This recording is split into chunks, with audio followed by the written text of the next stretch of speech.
立ち、最後に約束しろ。サスケのことは頼んだぞ。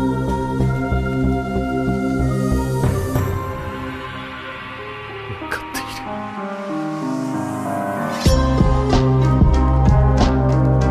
それを革命とのたまに政権を奪取するつもりならば混乱を避けるためにも一刻も早く手を打つべきだ。